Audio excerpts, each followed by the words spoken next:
நம்ம இன்றைக்கி ஸ்டஃப்டு சப்பாத்தி தான் பண்ண போகிறோம். எப்பவுமே 8 வருஷம் பண்ணி போர் அடிச்சிருக்குல்ல, இன்றைக்கி டிஃப்ரெண்ட்டாக ஒரு ஸ்டஃப் சப்பாத்தி பண்ணலாம். அதுக்கு நான் 2 கப் கோதுமை மாவு எடுத்திருக்கேன். இதுக்கு தேவையான உப்பு நம்ம ஆட் பண்ணிப்போம். தண்ணி கொஞ்சமாக ஊற்றி சப்பாத்தி மாவு மாதிரி எப்போவுமே பிசைஞ்சு எடுத்துக்கலாம். இதை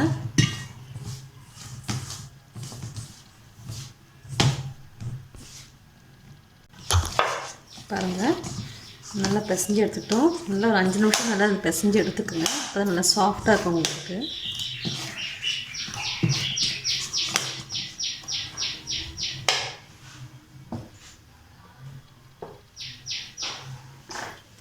கொஞ்சமாக மேலே ஆயில் அப்ளை பண்ணிக்கலாம்.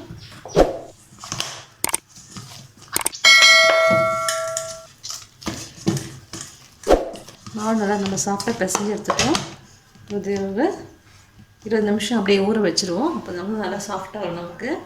ஸ்டஃபிங் தேவையானதை நம்ம ரெடி பண்ணிக்கலாம். இதை மூடி போட்டு நம்ம மூடி வச்சிடலாம். நம்ம ஸ்டஃபிங்க்கு உள்ளே வைக்கிறதுக்கு நான் 2 வெங்காயம் சின்ன வெங்காயம் 2 எடுத்திருக்கேன். தக்காளி 2 எடுத்திருக்கேன். கொஞ்சமாக பச்சை மிளகாய் எடுத்திருக்கேன். எப்படி செய்யுதுன்னு பார்க்கலாம். எண்ணெய் காஞ்சிருச்சு. கொஞ்சமாக ஜீரகம் போட்டுக்கலாம். கொஞ்சமாக கருவேப்பிலை போட்டுக்கலாம்.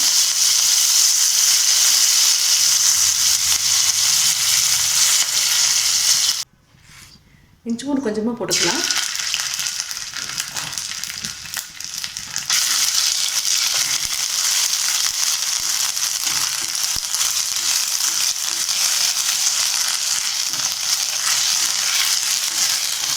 வெங்காயத்தை ஆட் பண்ணிப்போம். வெங்காயமும் பச்சை மிளகாவும் போட்டுக்கலாம்.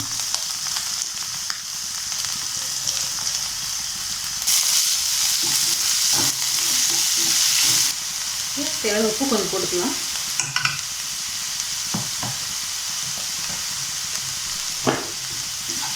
நல்லா வதங்கக்கூடாது. தக்காளியும் இதில் போட்டுக்கலாம்.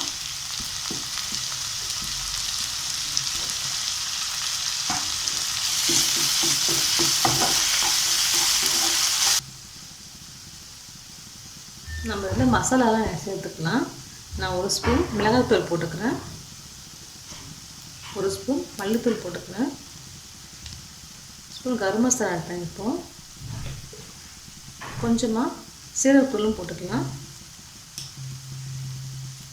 எல்லாமே நல்லா பரட்டி விடணும். அந்த வாசமெல்லாம் போட்டு நமக்கு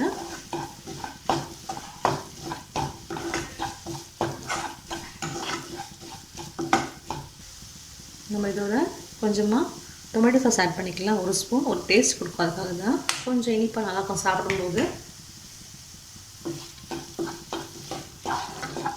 இது ஆப்ஷனல்லாம், நீங்கள் வேணும்னா இன்றைக்கி போட வேண்டாம்.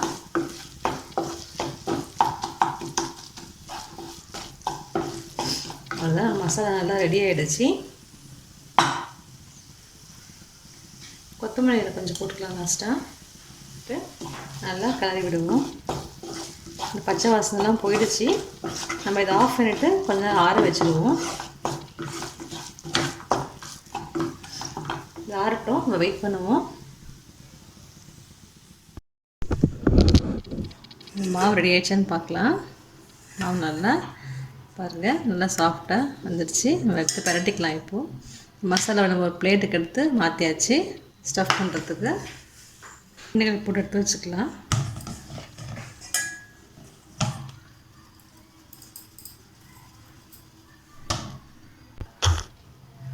பாருங்கள், நம்ம இப்போ பரட்டி எடுத்துக்கலாம்.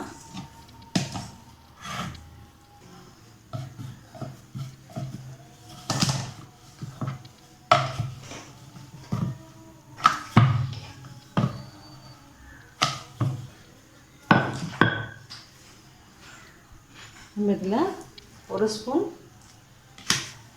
வச்சுக்கலாம். வச்சுட்டு அப்படியே நல்லா ஃபோல்ட் பண்ணி விட்டுருவோம்.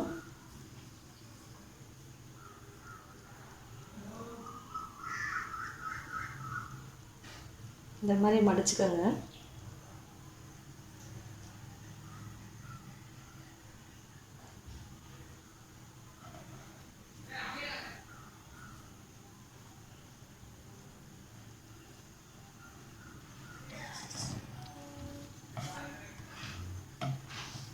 லைட்டாக அதை அமுக்கி விட்டால் போதும். இந்த மாதிரி எடுத்து வச்சுக்கலாம் நம்ம. இதே மாதிரி நம்ம எல்லா பால்ஸும் ரெடி பண்ணிப்போம்.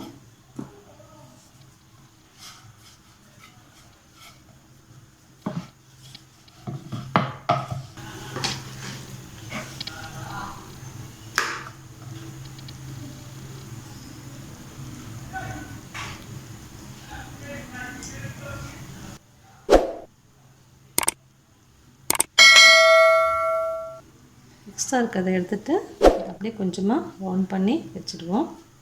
நீங்கள் சப்பாத்தி மாதிரியும் பரட்டிக்கலாம். நான் இப்படியும் சுட்டு நல்லாயிருக்கும். அது ஒரு டிஃப்ரெண்ட்டாக இருக்கும். எண்ணெய் காஞ்சிருச்சு, போட்டுக்கலாம்.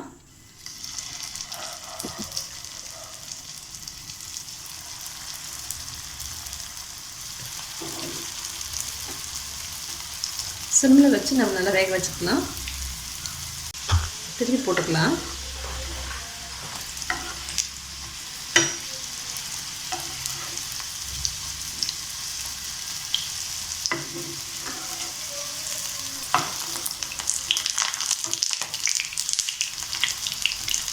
நம்ம எடுத்துடலாம். இந்த சைடு நல்லா வெந்துருச்சு பாருங்கள். நம்ம எடுத்துடலாம்.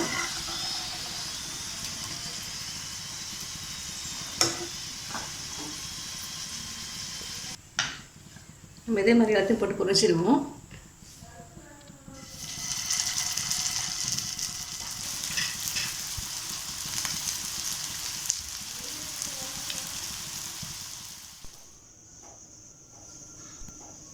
நம்மளுடைய ஸ்டஃப் சப்பாத்தியெல்லாம் ரெடி ஆகிடுச்சு.